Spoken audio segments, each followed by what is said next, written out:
Há muito tempo, o sonho de muitas crianças no Brasil é ser um grande jogador de futebol, com salários altos, fama e a maravilhosa sensação de trabalhar com algo que também se diverte. O Flamengo hoje é um dos maiores clubes de futebol do país, carregando uma grande história e muitas conquistas ao longo de mais de 100 anos de história.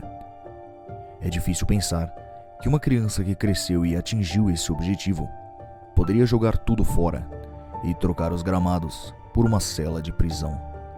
Hoje, iremos falar sobre o caso envolvendo o goleiro Bruno, que ganhou notoriedade internacional após um crime terrível acontecer.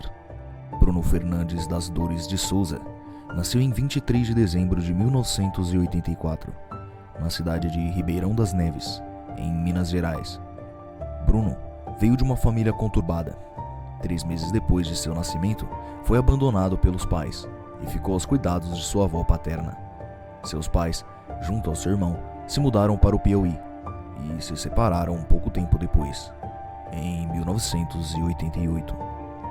Sua mãe Sandra não era o tipo de mãe convencional e colecionou alguns problemas com a polícia, como por exemplo, ter tentado matar uma mulher com 5 disparos de arma de fogo.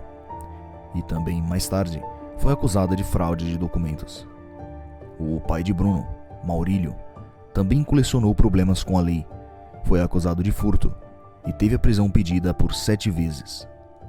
Seu irmão Rodrigo Fernandes, mais tarde, também chegou a ser preso por roubo em Teresina, capital do estado do Piauí. Aos 12 anos, Bruno entrou para o mundo do futebol. Mesmo sem dinheiro nenhum para conseguir treinar, não conseguia nem mesmo o dinheiro para a passagem.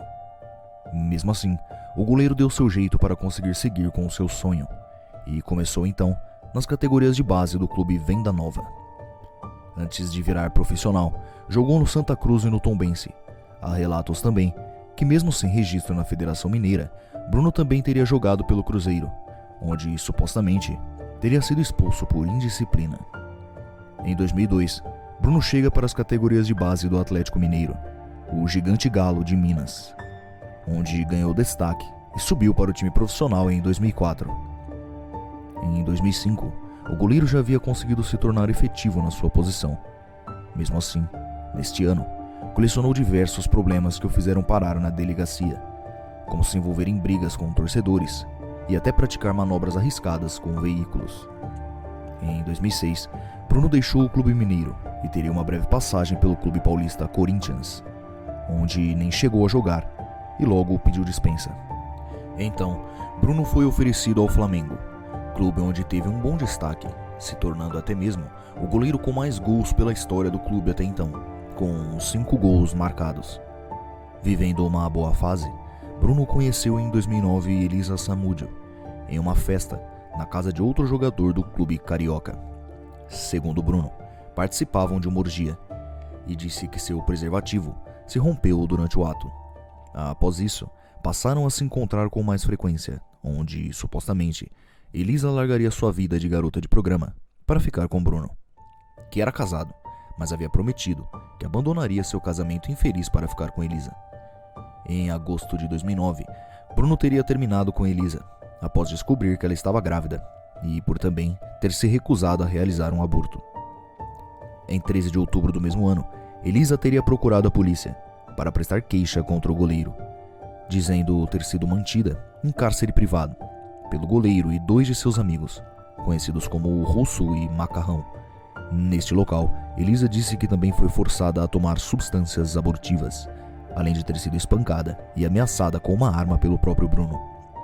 Essas atitudes de Bruno não deram resultado, onde em 2010 Elisa teria tido o bebê, enquanto morava na casa de uma amiga. Bruno se recusou a reconhecer a paternidade da criança, dizendo não ter um relacionamento com ela e também citando seu histórico como garota de programa. Bruno também teria dito que Elisa só estava fazendo isso com ele porque ele tinha dinheiro e ela queria lhe aplicar o golpe da barriga. Elisa então entrou com uma ação contra o goleiro para que houvesse o reconhecimento da paternidade. Ela também passou a exigir pensão para o filho e o denunciou por agressão, o que trouxe complicações na carreira de Bruno, por ele ter sido indiciado. Enfurecido com a ex-amante, ele prometeu vingança.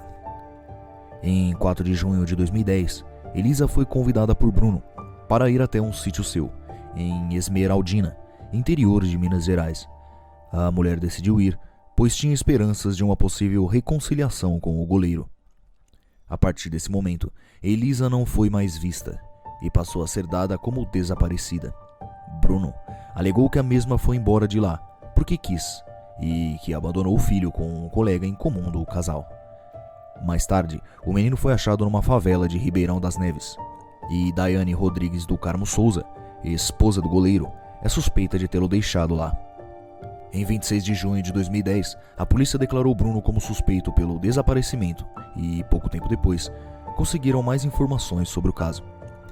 Em 6 de julho de 2010, um jovem de 17 anos, primo do goleiro, foi encontrado na residência de Bruno, na Barra da Tijuca, e afirmou ter dado uma coronhada em Elisa, que, desacordada, teria sido levado para Minas Gerais e lá esquartejada por traficantes, a mando do goleiro, e dada a cachorros Rottweiler. Teriam dilacerado seu corpo. Os ossos da modelo teriam sido concretados. Essa versão ainda não foi confirmada pela polícia. Em 8 de julho de 2010, o ex-policial Marcos Aparecidos dos Santos, conhecido como Neném, Paulista ou Bola, e acusado também de matar Elisa Samúdio, foi preso pela Polícia Militar de Minas Gerais. Após o desaparecimento, a mãe de Elisa pediu a guarda da criança, o que foi concedido pela justiça. O pai de Elisa pleiteou na justiça a guarda do neto e o reconhecimento da paternidade por Bruno. A guarda foi revogada ao avô materno, pois descobriu-se que o mesmo estuprou uma menina de 10 anos no Paraná, alguns anos atrás, e também se descobriu que ele permitia que homens abusassem de sua filha Elisa na infância da menina, em troca de dinheiro. A Justiça de Minas Gerais expediu o mandado de internação do adolescente, primo de Bruno, e a prisão preventiva do goleiro e de mais 7 pessoas no dia 7 de julho. A Justiça do Rio de Janeiro também havia expedido a prisão preventiva de Bruno e Luiz Henrique Romão, conhecido como o Macarrão, pelo sequestro e cárcere privado de Elisa, ocorrido em outubro de 2009. Bruno e Macarrão se entregaram à polícia do Rio de Janeiro e foram levados para a Polinter do Andaraí, sendo transferidos ao complexo penitenciário de Jericinó, em Bangu. A 38ª Vara Criminal do Rio atendeu ao pedido da Polícia Mineira e determinou a transferência de ambos para Minas Gerais.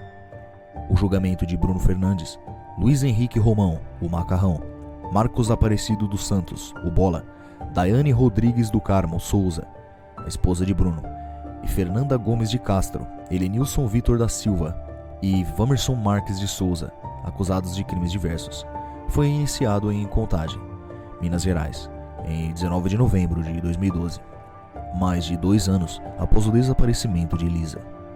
Marisha Fabiane Lopes Rodrigues foi a juíza. O caso foi a júri popular, composto de 6 mulheres e 1 homem, 7 de um total de 25 chamados inicialmente. Após o julgamento, que foi um processo complicado e com diversas manobras jurídicas utilizadas por Bruno para adiar o processo, deu-se o veredito. Ainda em 2012, Macarrão foi condenado a 15 anos de prisão por sua participação no sequestro e assassinato de Elisa Samúdio.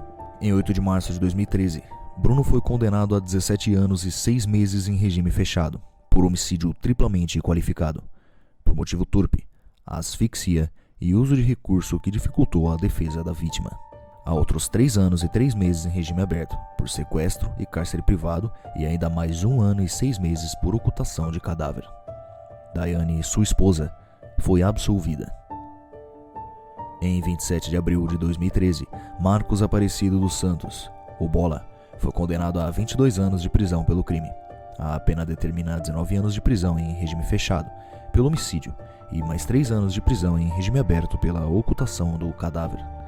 Algumas buscas foram feitas com base em denúncias para encontrar o corpo de Elisa, onde o mesmo acabou nunca sendo encontrado.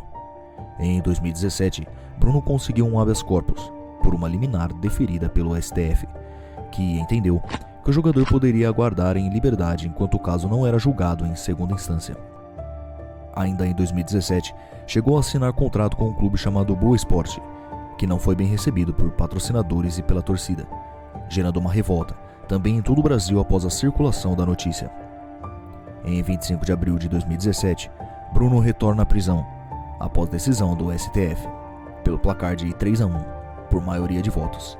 Portanto, a primeira turma do STF decidiu não referendar a liminar que havia sido concedida pelo ministro Marco Aurélio Mello no dia 21 de fevereiro de 2017.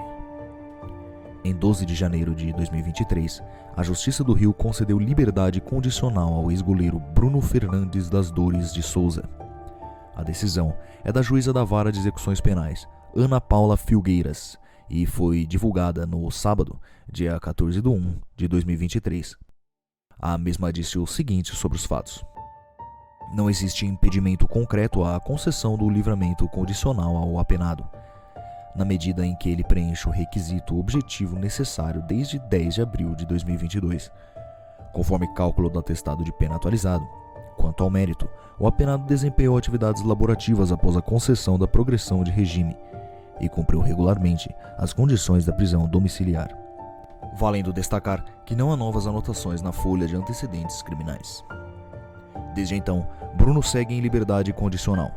Em 2022, concedeu entrevista ao programa de televisão Domingo Espetacular, onde disse que, se pudesse, hoje faria tudo diferente. Mas a realidade até hoje não contestada é de que Bruno Fernandes das Dores de Souza matou cruelmente e se livrou do corpo da mãe de seu filho. O caso do goleiro Bruno é mais um dos casos ocorridos no Brasil que revoltam a sociedade, principalmente pelo fato do ex-jogador estar solto e, de certa forma, seguindo com a sua vida. Assim, novamente, provando com fatos que a impunidade no Brasil ainda é um problema recorrente. Há mais informações sobre os julgamentos e os processos legais ocorridos durante todo o processo, que você pode encontrar facilmente na internet. Eu decidi não trazer todo o trâmite aqui para que o vídeo corresse melhor e sem muitos termos técnicos do direito. Se quiser ver mais casos como esse, peço que se inscreva no canal e continue acompanhando nossos vídeos. Muito obrigado por dividir seu tempo comigo e nos vemos no próximo vídeo aqui no Panic TV. Muito obrigado.